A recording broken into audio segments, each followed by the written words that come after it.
السلام علیکم، آپ دیکھ رہے ہیں ناؤ، میں ہوں علی سرور۔ تین بڑی اہم خبریں ہیں جس پر مجھے بات کرنی ہے۔ سب سے پہلی خبر تو یہ ہے کہ شیخ رشید احمد کے خلاف کراچی میں بھی مقدمہ درج ہوا ہے، اور یہ مقدمہ کیا ہے، کس نے درج کرا دیا، کیوں کرا دیا؟ کیونکہ شیخ رشید احمد صاحب کا گزشتہ روز 2 روزہ ریمانڈ دیا گیا تھا، اور تھانہ آب پارہ کے حوالے سے یہ خبر آپ کے سامنے ہم نے پیش بھی کی تھی کہ 2 روزہ ریمانڈ پر ان کو جیل بھیج دیا گیا، پولیس کسٹڈی میں، اور 2 روزہ ریمانڈ ہے ان کا۔ اس سے پہلے گرفتاری ہوئی تھی فواد چودھری صاحب کی، اور عمران ریاض معروف اینکر پرسن ہیں، ان کو بھی گرفتار کیا گیا تھا، لیکن فواد چودھری صاحب کی ضمانت ہو گئی، جبکہ عمران ریاض صاحب جو ہیں معروف اینکر پرسن یوٹیوبر ہیں، ان کا کیس ہی خارج کر دیا گیا سی کلاس کر کے، اور کہا گیا کہ جناب جو الزامات اس پر عائد کیے گئے ہیں وہ اس قابل نہیں ہیں۔ ایئرپورٹ سے انہیں ایف آئی اے نے حراست میں لیا تھا، اور ان کو بتایا گیا تھا کہ آپ کا نام جو ہے بلیک لسٹ میں شامل کیا گیا ہے۔ ان کا موقف یہ تھا کہ وہ دبئی جانا چاہتے ہیں، اور فیملی یہ نجی دورے پر دبئی جانا چاہ رہے تھے، تو ان دونوں کی ضمانت ہو گئی، ایک کا کیس خارج، اور فواد چودھری صاحب باہر آ گئے ہیں۔ اس کے بعد ہم نے یہ دیکھا کہ جناب شیخ رشید احمد صاحب کو رات گئے ان کے گھر پر چھاپہ مارا گیا، اور ان کو گرفتار کیا گیا، تو ان کے پاس سے اسلحہ اور شراب برآمد ہوئی ہے، اور کہا گیا کہ شراب کے نشے میں بھی تھے وہ، لیکن جب لے کر گئے ان کو تو وہاں جا کر انہوں نے جو باتیں کیں وہ بڑی اہم تھیں، خاص طور پر انہوں نے جو نعرے لگائے، ایک تو عمران خان کے زندہ باد کے حوالے سے جو نعرے لگائے، لیکن زرداری صاحب اور بلاول بھٹو زرداری کے خلاف بھی بڑے نازیبا قسم کے نعرے انہوں نے لگائے۔ لیکن اس سے بھی اہم بات یہ تھی کہ جب ان کو لے کر کے گئے ٹیسٹ کرانے کے لیے کہ ان کا ٹیسٹ کرایا جائے، یورین سیمپل لیا جائے، لیبارٹری لے کے جائیں، تو وہاں انہوں نے کہا کہ جی صرف میرا ٹیسٹ نہیں ہوگا، میرے ساتھ بلاول بھٹو زرداری کا بھی ٹیسٹ ہونا چاہیے۔ اور جہاں ہم تو وہ زبان استعمال نہیں کرنا چاہ رہے، لیکن جنہوں نے استعمال کی، تاکہ میں چاہتا ہوں وہ ویڈیو بہت سارے لوگوں نے نہیں بھی دیکھی، تو انہوں نے کہا جی دیکھیے بلاول کا جو نام رکھا ہوا انہوں نے بلو رانی، انہوں نے کہا جی ان کا بھی میرے ساتھ ٹیسٹ کرایا جائے، اور ڈی این اے بھی کیا جائے بلاول بھٹو کا۔ وہ آگے سے پرویز اور پیچھے سے پروین، اس طرح کی نازیبا قسم کی انہوں نے گفتگو وہاں کی، اور انہوں نے اپنا ٹیسٹ کرانے سے انکار کر دیا، کہا کہ بلاول بھٹو کا ہوگا تو ہی میرے بھی ٹیسٹ کیا جائے۔ اس سے پہلے انہوں نے زرداری کے خلاف، اور آصف علی زرداری اور بلاول بھٹو زرداری کے خلاف بھی نعرے بازی کی، اور بڑا شاہانہ انداز پروٹوکول میں وہ تھانے پہنچے، اور وہاں مسلسل سگار نوشی کرتے رہے، اور تصویریں بناتے رہے وہاں، اور ویڈیو مسلسل ان کی آتی رہیں۔ ان کے بھتیجے بھی رکن اسمبلی رہے ہیں ابھی، شفیق، اور ان کے ساتھ بھی گفتگو رہی ان کی، اور ان کی ویڈیو بھی باہر آتی رہی۔ اس تمام مناظر ظاہر ہے ویڈیو کی صورت میں ہم سب کے سامنے ہیں، اور سوشل میڈیا پر وائرل بھی ہیں۔ شیخ رشید صاحب کے ساتھ جو رویہ رکھا گیا، اس پر بعد میں آتا ہوں، تو اس پر پاکستان پیپلز پارٹی نے کے کارکن ہیں، اور انہوں نے P S 112 P S 112 senior نائب صدر ہیں خدا بخش، انہوں نے ایف آئی آر درج کرائی ہے، اور ان کے خلاف انہوں نے کہا ہے کہ نازیبا الفاظ استعمال کرنے کا ان پر الزام ہے۔ ماسکو تھانے میں مقدمہ درج کیا گیا ہے، اب پولیس گئی ہے، اور شیخ رشید کو پنڈی سے گرفتار کر کے کراچی لایا جائے گا۔ اس میں جہاں یہ نازیبا الفاظ انہوں نے استعمال کیے، ان پر ایک اور بڑا الزام ہے، جس کے بعد عمران خان صاحب کا بیان بھی آیا تھا۔ شیخ رشید احمد صاحب نے سب سے پہلے یہ کہا تھا کہ عمران خان کی جان کو خطرہ ہے، اور آصف علی زرداری نے کسی کو پیسے دیے ہیں، ان کی سپاری دی ہے مارنے کے لیے عمران خان کو۔ اس پر عمران خان کا بعد میں بیان آیا کہ جی میرے پاس بھی شواہد موجود ہیں کہ آصف علی زرداری نے کسی دہشت گرد تنظیم کو پیسے دیے ہیں کہ وہ عمران خان کو قتل کر دے۔ یہ بہت ہی سنگین نوعیت کا الزام ہے، جس پر پاکستان پیپلز پارٹی نے نوٹس بھی بھیجا ہے، جس پر عمران خان نے بڑا تمسخر اڑایا اس نوٹس کا بھی۔ انہوں نے کہا جی جس نوٹس میں کہا گیا تھا کہ آصف علی زرداری صاحب کی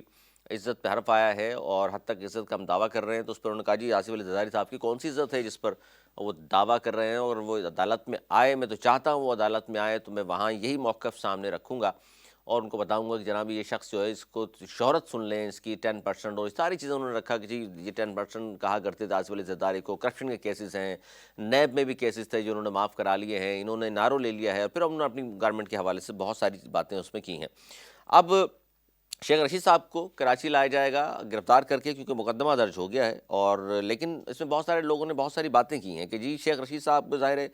کراچی میں جو گرفتاریاں ہوتی ہیں اس کا مخصوص انداز ہے، کیا شیخ رشید صاحب بھی آتے ہی 90 دن کے لیے لے جائیں گے ان کو بھی؟ ان سے بھی اسلحہ کا تو برآمد ہو چکا، کہ ہینڈ گرینیڈ بھی برآمد ہوں گے، کیا منہ پر کپڑا ڈالا جائے گا، فیملی سے نہیں ملنے دیا جائے گا، یہ ساری چیزیں ہوں گی کراچی میں ان کے ساتھ، کیا سلوک روا رکھا جائے گا؟ کیونکہ آج شہباز گل صاحب نے فرمایا کہ جناب میرے ساتھ جو سلوک کیا گیا ہے، مجھے جس طرح مارا پیٹا گیا ہے، وہ عمران ریاض ہوں یا فواد چودھری ہوں یا شیخ رشید ہوں، ان کے ساتھ وہ سلوک روا نہیں رکھا گیا جو میرے ساتھ اسپیشلی روا رکھا گیا ہے۔ تو اب اس میں پاکستان پیپلز پارٹی اور پی ٹی آئی تو پہلے بھی آمنے سامنے تھے۔ شیخ رشید احمد صاحب گو کہ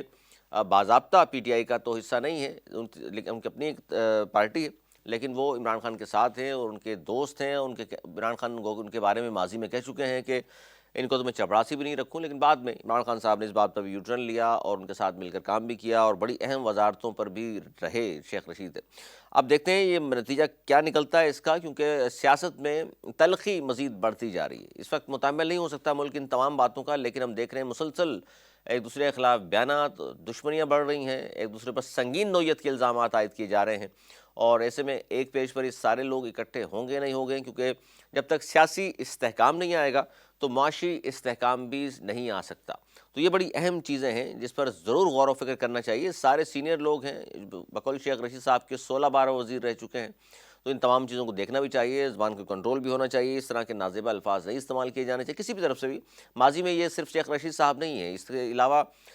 پیٹ پھاڑ کر دولت نکالنے کا، سڑکوں میں گھسیٹنے کا شہباز شریف صاحب بھی فرما چکے ہیں، آصف علی زرداری صاحب ناسور کہہ چکے ہیں میاں محمد نواز شریف صاحب کو، اور بلاول بھٹو زرداری صاحب بھی غدار نواز شریف کے نعرے لگا چکے ہیں، اور یہ ساری باتیں ہم نے سب نے دیکھی بھی ہیں اور یہ ریکارڈ پر موجود ہیں، لیکن اس کے باوجود بھی یہ سب جب وفات کی بات آئی تو ایک ہو گئے۔ اور اس وقت بھی صورتحال بڑی کشیدہ ہے، معاشی صورتحال کو دیکھتے ہوئے بھی ملک ڈیفالٹ کی طرف جا رہا ہے۔ آئی ایم ایف کی کڑی شرائط ہیں، وزیر اعظم صاحب نے بھی تسلیم کیا کہ جی بہت کڑی شرائط ہیں جس کے تحت وہ پیسے دینے پر رضامند ہو رہے ہیں، ہمیں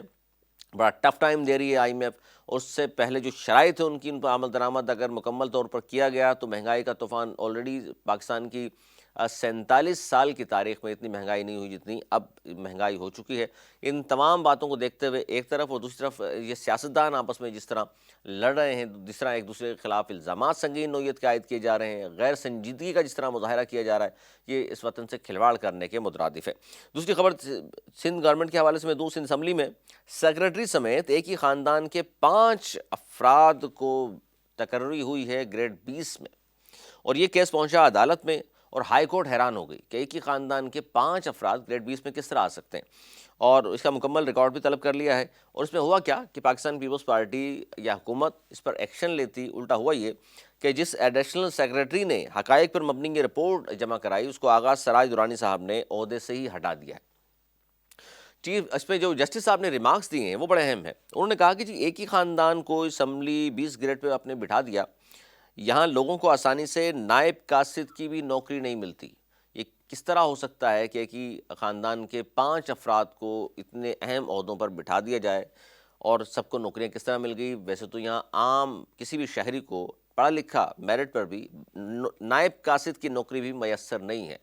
تو یہ کیا ہو رہا ہے؟ اور جس کے ظاہر ہے یہ ساری چیزیں آپ کے سامنے اس پروگرام میں ہم نے رکھی ہیں، جس کے پورے شہر میں 10 اچھا پھر ایک بڑی اہم بات یہ بھی ہے کہ اقربا پروری کی بھی بات ہو رہی ہے، تعصب کی بات بھی ہو رہی ہے کہ جی سندھ سیکریٹریٹ میں جہاں بار بار الزام عائد کیا جاتا ہے کہ جو اردو بولنے والا کوئی نہیں ہے، وہاں سندھ اسمبلی میں یہ 5 ایک ہی خاندان کے لوگوں کو ہائر کرنا، یہ بھی کوئی ایسی بات نہیں ہے جس پر لوگوں نے کوئی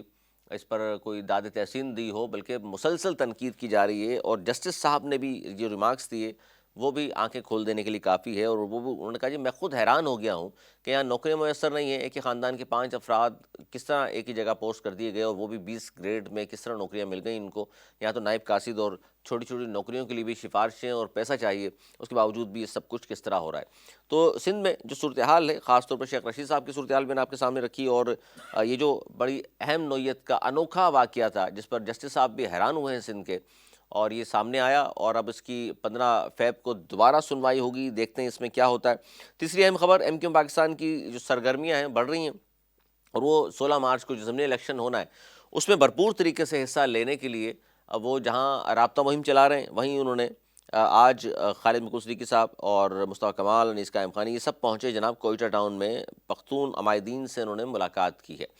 اور پختون برادری کو مردم شماری اور حلقہ بندیوں کے حوالے سے اعتماد میں وہ کہتے ہیں کہ ہم لینے کے لیے یہاں پہنچے ہیں۔ اور دوسری طرف وہ جہاں جی مہاجر کے نعرے اور مہاجر سیاست، اور دوسری طرف یہ اس طرح کی ان کی جو ایکٹیویٹیز ہے بہت اچھی بات ہے، کیونکہ اب مہاجر قومی موومنٹ تو نہیں ہے، ایم کیو پاکستان متحدہ قومی موومنٹ ہے، اور اس طرح کی اب ایکٹیویٹیز انہوں نے شروع کی ہے، اور کہا جا رہا ہے کہ جس انتخابات میں یعنی کہ 16 مارچ کو جو ضمنی انتخابات ہیں اس میں بڑے ناموں کو اتارا جائے گا، مصطفیٰ کمال، ڈاکٹر فاروق ستار صاحب، نسرین جلیل صاحبہ، اور اسی طرح عامر چشتی، ان لوگوں کے نام زیر گردش ہے خبروں میں، ذرائع کہتے ہیں کہ جی ان کے حوالے سے بھی بات ہو رہی ہے کہ ان ناموں کو اتارا جائے اور بھرپور طریقے سے ضمنی الیکشن میں حصہ لیا جائے، اور لوگوں کو بتایا جائے کہ جی ہم نے جو بلدیاتی انتخابات میں بائیک آؤٹ کیا تھا